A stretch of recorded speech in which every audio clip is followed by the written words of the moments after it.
Hi, Abe. Hi, Wynne. Hi, Vicki. So Hi. good to see you. We have followed each other for years, and we have the pleasure of having kids that are almost the same age. Um, Early on, you expressed something in your writing about experiences with tea, that it's self care, and that you put a name to that experience that I was having. How did you come to that realization? Great. Well, first of all, thank you for having me here. It's nice to finally meet after all these years. Yeah. So just for everyone's background, I run a blog called My Life with Tea, and Hmm. it chronicles my experience as a caregiver caring for a wonderful child who has a diagnosis of fetal alcohol spectrum disorder. And the blog will be celebrating 5 years this year. And the reason I started that blog was because at that time in fall 2019, my son T was in an intervention program in kindergarten as a specialized program that the Toronto District School Board runs. And at that time, they canceled the program. They said it was, they were trying to move to an inclusion model, but really it's all about budget cuts. Hmm. And at that time, I had made a deputation to the school board. I felt we didn't really feel heard. I actually, just because I was so upset, we went to the media about it, went to the radio show talking about it. And I just was so frustrated as a parent. And at that time, wasn't aware of all these community resources. I'm like, I need Yeah. to do my part to help advocate sort of the ground level. And writing has been a way that I always express myself. And I know the two of you can do that, Hmm. being accomplished published authors. So I started this blog really just to do my part to show the experience of someone caring for a little known disability called FASD. Hmm. And it soon became a form of self care. Writing, like Hmm. similarly for the both of you, has always been a way that I express myself. I think Hmm. my grade 3 teacher, Mrs. Smith, I still remember the yellow notebook that she gave us 20 minutes of every day to just write. And it's how I process the day, Hmm. process what's going on in life. Hmm. And I found through this log, not only am I able to just raise a little bit of awareness, but I'm actually able to process the thoughts and the feelings that's going Mhm. on in my head. Mhm. Thankfully, the caregiver journey, it's not all bad, right? Like I Hmm. think both of you have gone through this or are going through this as well. Hmm. There are a lot of positives that happen. There are also things that just make you want to kind of bang your head against a brick wall, the brick wall behind Vicky.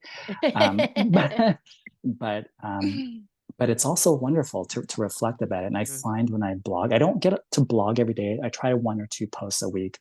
I'm Hmm. like, wow, this is actually very healing because I can Mhm. process what's going Hmm. on. And gratitude, I think, has been known and shown to really Hmm. provide healing qualities, both physically, emotionally, cognitively. Hmm. And I Yes. find writing on this blog also gives me an opportunity to express my gratitude for the little things and the big Hmm. things going on in life, whether it's directly related to my son or indirectly, surrounding him as a Hmm. child. And it's been, I find it's really great as a self care Yeah. mechanism. Well, it's Yeah. what I love about what you said, that is you sort of catch those threads that might get missed throughout the day or the week or the experience altogether, right? Yes, for sure. I Yeah. think it's really, actually, just preparing for this interview, it's been really, Y- um, this conversation, rather, interview sounds so formal. But just looking back at some of those earlier posts, right? Mhm, It's been really fun to see the progress, like the things that mhm, you as a parent or as a person obsess about. Like my son now has grown a lot. Obviously, has some challenges are a bit more challenging. Like I mhm. think he has a lot of challenges right now around his profuse language. But back then, the things I stressed about were, Yeah. is he going to stack 3 blocks? Is he going to say his first word? Right. So it's really Yeah. fun to be able to capture and reflect on those Mhm. small Yeah. moments and just see it really puts things into perspective for Yeah. me. Yeah. Well, and I think that your blog is beautiful and we'll be sure to, link to it.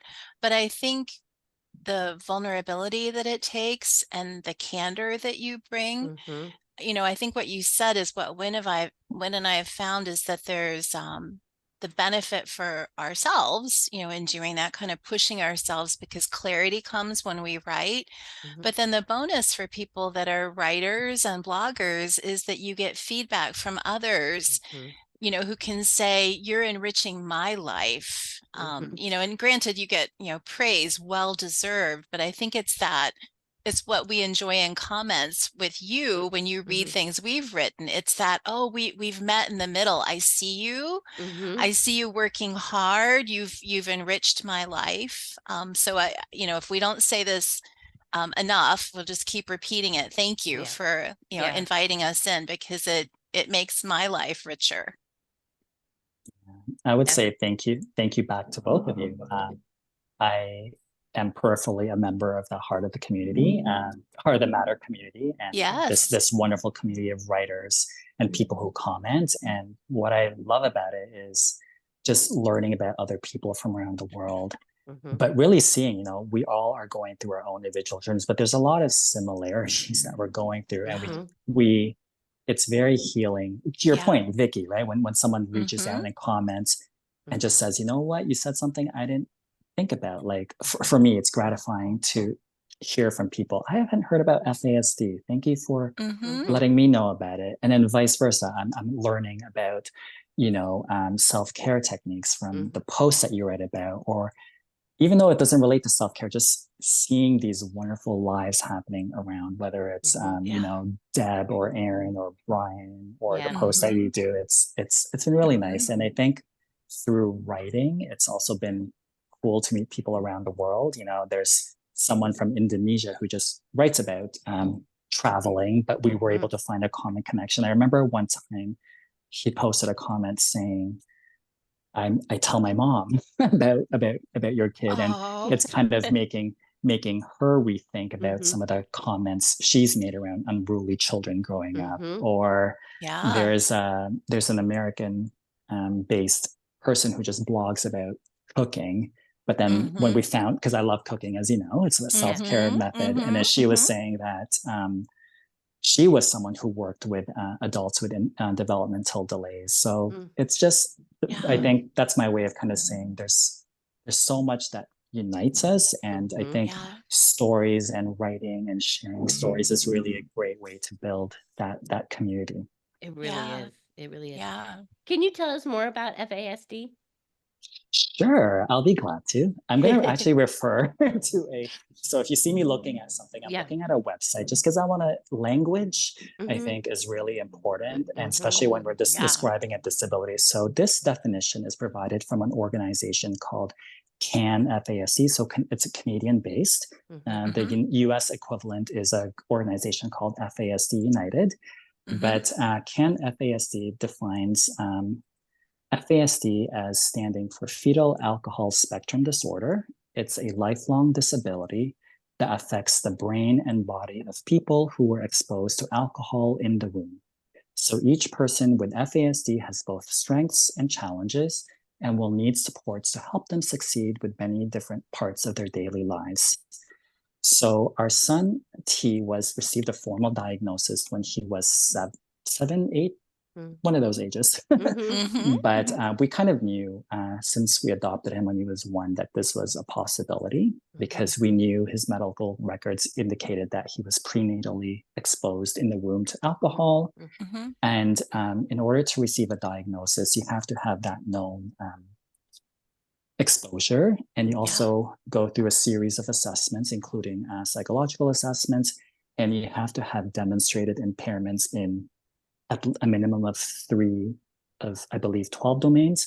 So for him, the disability impacts him quite significantly in terms of executive functioning. So being organized with day-to-day tasks. You can't imagine what a nightmare it is just getting to brush his teeth at night. He's really hyper, really impulsive, and he really struggles with regulating his emotions. So these might not seem major, but when they're combined, things like school life, home life, making friends can be quite challenging. And FASD is statistically, it's known to affect about 4% of the population. So Wow. it's not insignificant. Yeah. It's larger than autism, Down syndrome, cerebral palsy, and Tourette's combined. Wow. I'm saying that not, it's not a competition, but Right. it's just you know, like it affects. I'm pretty sure both of you know somebody with FASD, or have encountered someone, but it's little known, and there's also a lot of stigma attached to it because of the fact that someone is. So there's a lot of work that needs to be done to raise awareness. But Yeah. So, is it appropriate to say that somebody that is suffering from FASD is neurodiverse? I think so. And I think, again, thinking about language, I think I wouldn't say they're suffering with it. I would just say they're living with it. It's a condition, right? Right. And so I would say definitely neurodiverse. A lot of the times, the thing that's important to remember is that the things that you see are outwardly behaviors, right? So a child can't sit still. A child has trouble controlling his impulses, or a child has trouble maintaining his emotions, right? So if you didn't know what this was, you would just think this is a very unruly, misbehaved child. And that's why it's really important to kind of change the thinking around that. One of the hardest lessons I would say I learned as a caregiver is that, and it's important, is that the things that you see are symptoms of FASD. It's not, it's not behavior. It's hard, right? Because a lot of times caregivers, myself included, you're called a bad parent. You're called as someone who can't control the child, but really it's an invisible disability. And it makes me sad when I think of a lot of the kids who've gone through the school system who get mislabeled, or they don't get accommodations and supports that they need because there's so little awareness of this disability. Well, and Abe, I think in my career, what I remember is that the diagnostic markers for FASD, you know, and once upon a time it was called a syndrome, but not a spectrum, you know, which is a good thing, I think, for me to remember, because it's that broadening versus the narrowing. You know, syndrome always conveys to me that it's, you know, sort of defined, you know, in easier terms, that you can see it a certain way. But I think it was the early 70s when the diagnostic markers really sort of became known, and diagnosticians and doctors were able to really wrap their arms around it. Because I think what you said, you know, the judgment is pervasive, and the potential to misdiagnose, you know, in any number of ways about developmental disabilities and, you know, other challenges is just, it's rampant, the possibility. So I think your point about the population maybe even being greater than 4% is probably true if you think about the adults that, you know, perhaps never had the opportunity to really understand themselves, you know, and to really know who they are based on all those things that happened, you know, in utero, prenatal, including, I think, my sister, you know, who was born, you know, at a time when the obstetricians told the expectant mothers, if you've got nerves, go have a martini, girl, right? I mean, it's just, it's shocking now to think about it, but your voice matters so much. We're so impressed with what you're doing to bring awareness, because it matters. Right. I'm glad you said that, that it is a spectrum, Vicki, because not everyone is impacted the same. So, for example, my son, I consider him quite bright. So some people may have an intellectual delay because of it. But I think in my son's case, he's quite bright, sometimes a bit of a smartass, but it impacts everyone differently. And I'm glad you mentioned societal norms, right? Because I think I would imagine one of the reasons the statistics are not higher is I think there's a lot of stigma, right? I think there's a lot of shaming of the mothers who did this, which is unfair, right? Like, because part of that, I think, is public education, because you were mentioning there are still doctors who say it's okay to have a glass of wine if you're stressed out, right? So I think part of that is public education and not shaming people, because everyone's in this together, right? So Right. I think that awareness piece is important. When for Yeah. us, it's really important to be. So my son doesn't know about the blog yet, but he does know I post things with that in, and one day I'll share the blog with him.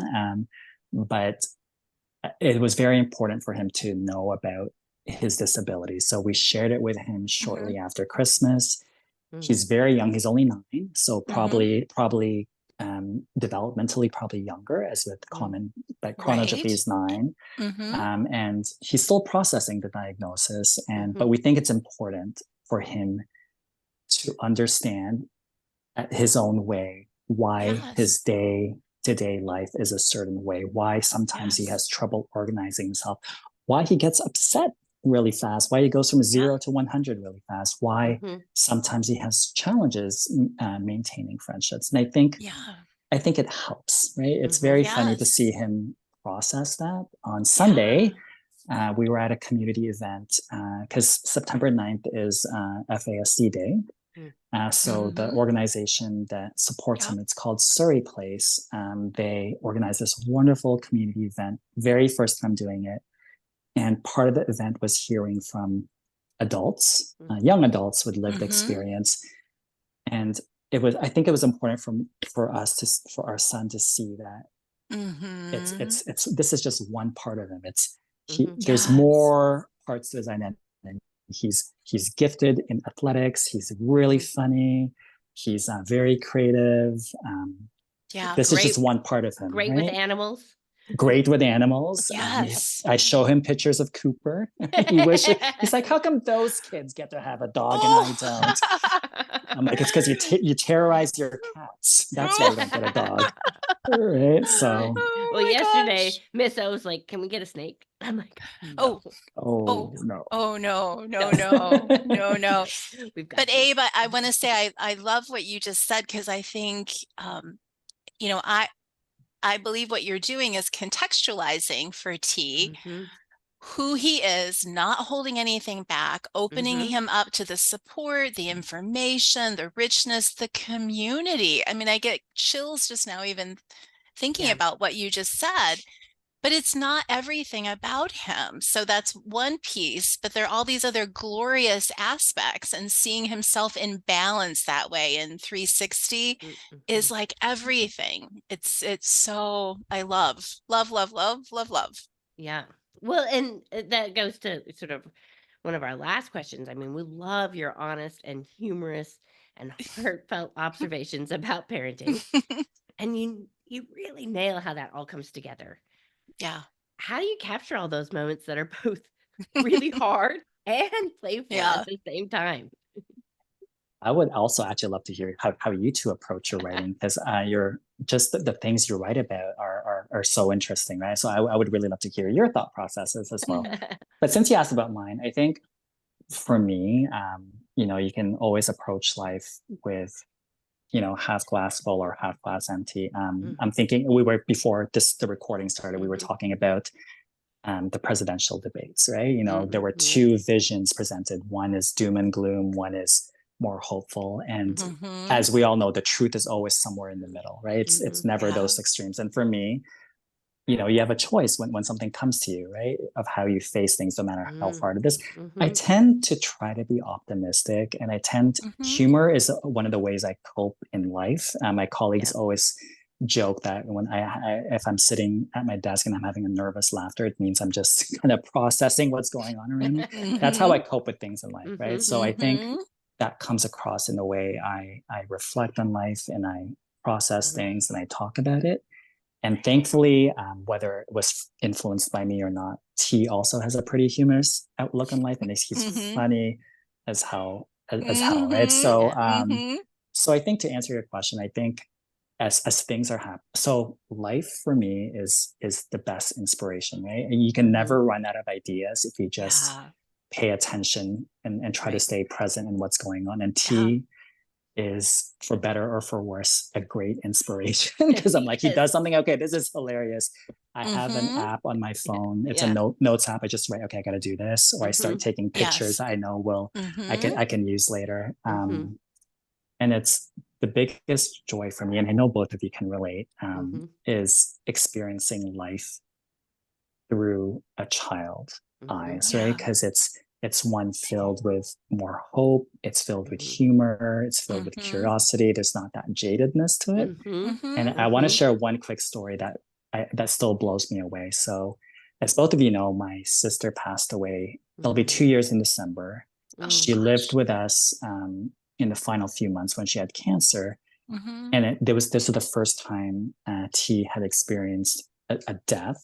It was his first Right. time attending a funeral, and then a Mhm. few days after the funeral, I came down to our living room, and he had basically set up the chairs in our home and all his stuffed animals. He has like dozens of stuffed animals, and he basically just replayed and role played. And I had to tag along because I was the one who Yeah. was up the whole funeral. And this poor Wow.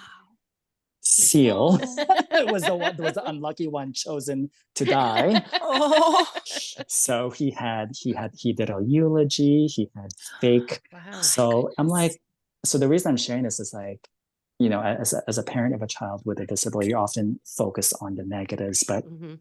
I always try to remind myself, wow, despite a disability, that's just one part of him, but he Right. has this amazing way of processing life and of Mhm. Yeah. reliving experiences, and that's what really Mhm. inspires me, whether it's humorous or things that are more Yeah. heart-tugging.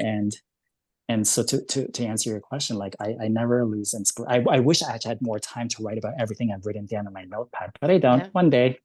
Yeah. Yeah. Yeah, and I love the way, yeah, you write it down on your notepad, then you get to process it, and then Mhm. sometimes as you're talking about that funeral scene, which had to be just so amazing, you're Yeah. processing what he's processing, Yeah. Yeah. and that's Yeah. so cool. Yeah, Yeah. yeah. Just yeah. Without boundaries. I think, Mhm. especially as, your kids, school age, there's Yeah. such structure there. Mhm. But when you see the kids kind of working things out at home, the Mhm. day that he did that, you may have not wanted the chairs everywhere, not wanted the toys everywhere, but kind of that parenting stepping back to Mhm. see kind of what the meta message is and what's going on is, I think that's a really difficult thing to do Mhm. because you've got your punch list of things that need to be done, but Right. giving him that room Mhm. to kind of show you is, I think, is beautiful parenting. Mhm. Yeah, Yes. because it could be shut down in so many ways. Don't do Right. that. Don't this. Don't that. Right? Mhm. Right. Wow. Well, and Wow. I love how that sort of just goes right into your blog name, My Life with T. I mean, Mm-hmm. it just captures all of that, which is just so beautiful. It is. Wow. Just like talking with you. Yes. Beautiful. Thank you so much for coming on and talking with us. It's so fun to interact with you this way after all of our years. 4 years. 4 years writing together. Oh my Yeah. goodness. More Thank to you. come. More to come. Mhm. Thank you for having me. And seriously, thank you for all that both of you and your community writers do to enrich people's lives like myself. Mm. It's reading everyone's posts is a form of self-care for me. So Mm. thank you. Mhm. Thank Thank you. you. Take care. Take care. Bye.